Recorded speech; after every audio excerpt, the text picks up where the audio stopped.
So Sony is back at it again with Spider-Man, and this time not just with Tom Holland's Spider-Man, but others as well. You know how most of us look at Sony most of the time and go, I have no idea what they are doing? Well, I kind of think Sony is thinking the same thing about themselves right now. And don't get me wrong, this is a good thing. It means they're actually thinking about what they want their Spider-Man universe to be, which means they have kind of realized that what they were doing before wasn't working. And now we know, because we've learned this over the last handful of months, that Sony is talking with Marvel Studios about bringing other characters into the Marvel Cinematic Universe over at Marvel Studios. And while temporarily Sony, the Sony Spider-Man universe, might partake in the multiverse saga of the MCU, I do believe that they are going to go back to their own universe when that is said and done, so that still leaves Sony with the question, what are they going to do? Hopefully they figure it out, and hopefully they can make a comeback. But in the meantime, it does look like we kind of know what they want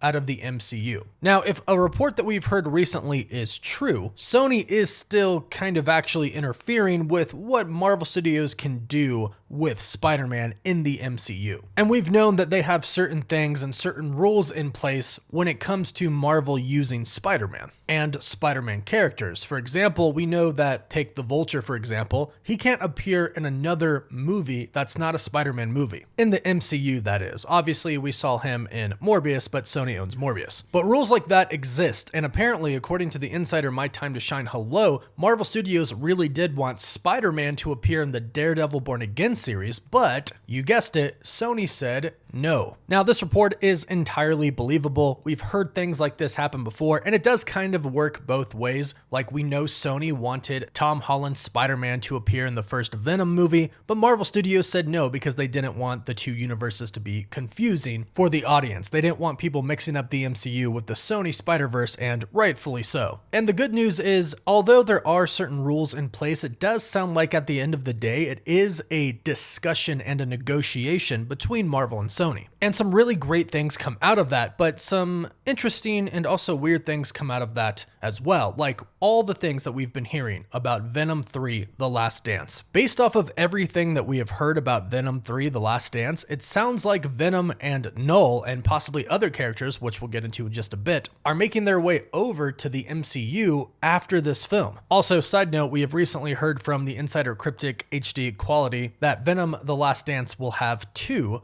post-credit scenes, and I wonder how connected to the MCU they'll be. We'll get back to that in a bit, but what it really seems like right now is that Sony is seizing an opportunity to essentially put some of their characters into the MCU for Avengers Secret Wars, and then at the end of Secret Wars, where we essentially get a soft reboot of the MCU, where I'm sure either the multiverse as a whole will be restored, or at least a part of the multiverse will be restored. We've heard from some insiders stating about Phase 7 and beyond that Marvel Studios will still kind of address the multiverse, but it's not really going to be a big story point moving forward. So it looks like Sony wants to be a part of the events that are going down in the MCU, because if they're done right, they are going to be freaking historical. It's going to be insane, and Sony essentially wants to cash in on that, and who blames them? But it also looks like they're going to be taking advantage of the soft reboot. Once that happens, they'll go back to their own universe, their own Spider-Man universe, and essentially reboot themselves, which I do think would be the smartest thing they could do at this point in time. Get rid of what you've given us before. Although I do enjoy the Venom movies, they're pretty much the only things worth saving. And since Tom Hardy is indeed done with Venom after this, just do a reboot for your universe, Sony. However, it sounds like they're not going to do a complete reboot themselves either, because it sounds like they want to keep one specific character, and that is Andrew Garfield's Spider-Man. Now, we've been hearing for a while that Sony wants Andrew Garfield and Tobey Maguire to return to the MCU as their respective Spider-Men once again. And I think fans want that as well, as long as it's not overdone, and it's actually done in a very good manner. Yeah, of course, we'd love to see that again. Specifically, we'd actually like to see them interact with other characters, like Tobey Maguire's Spider-Man interacting with Hugh Jackman's Wolverine. That would be awesome. It would also be really cool to see Andrew Garfield's Spider-Man interact with an Emma Stone Gwen Stacy, who is actually Spider-Gwen. Him meet a variant of hers in Secret Wars. That would be cool, and according to the insider My Time to Shine Hello, she has stated that she has heard Andrew Garfield will have a big role in Avengers Secret Wars, and Sony wants him back for more projects. Now, not too long ago, pretty recently, Tom Hardy stated that Sony has their own Spider-Man. In their universe, which Venom is in, there is a Spider-Man, and my mind automatically went to Andrew Garfield. Plus, not to mention, just last week, actually not even a week ago, a big interview on Andrew Garfield came out, and he said that he would love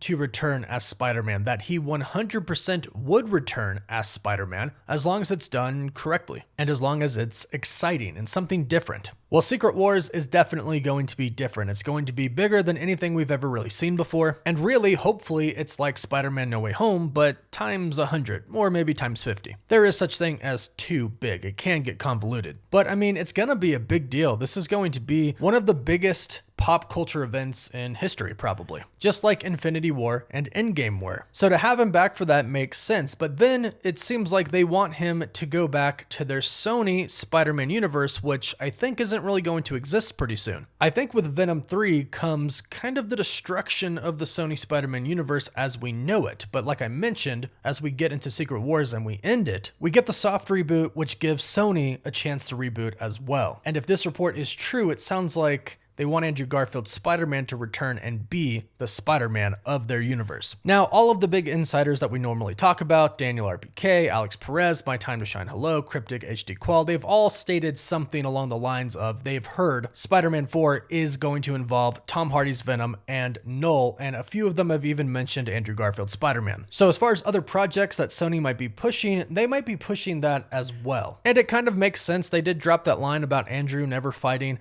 an alien in Spider-Man No Way Home. Well, this is his chance. Plus, we know that Spider-Man 4 is coming after Avengers Doomsday, which means the multiverse should be, if not fully collapsed, then at least starting to collapse in a really big way. In fact, we've heard that each day that passes in Spider-Man 4, it gets more multiversal. So to have our universe start to kind of collide with other universes, bringing Andrew Garfield's Spider-Man in makes sense. Plus, bringing in Venom and Null also makes sense as well, especially if you consider the post-credit scenes for Venom Let There Be Carnage and Spider-Man No Way Home. Now, there are right ways to do this and there are wrong ways to do it, and right now it does sound like Sony really is trying to put as much input they can into Spider-Man 4. And I think most people would agree that we really just need Kevin Feige to take the reins on this one. But Sony will be Sony. They interfered with Spider-Man appearing in Daredevil Born Again, where that would have actually made a lot of sense because Daredevil, or I should say Matt Murdock, has already met Peter Parker and he already knows that Peter Parker is Spider-Man, or at least he did until Doctor Strange's spell happened, but he knows who Spider-Man is. Plus, not to mention Kingpin becoming mayor and making being a mass vigilante illegal does affect Spider-Man, so Spider-Man could have went very well with the story of Daredevil Born Again, but Sony said no, they only want Spider-Man associated with the Avengers. So what can you do?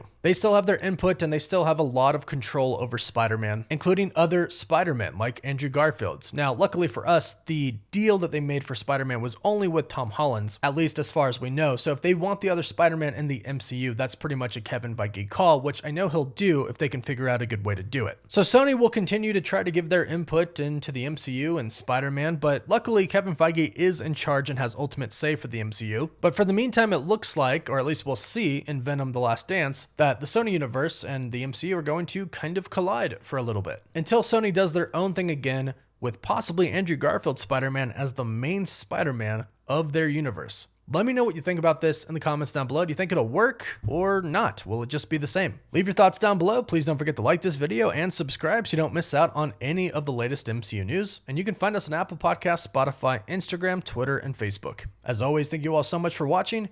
Woof woof.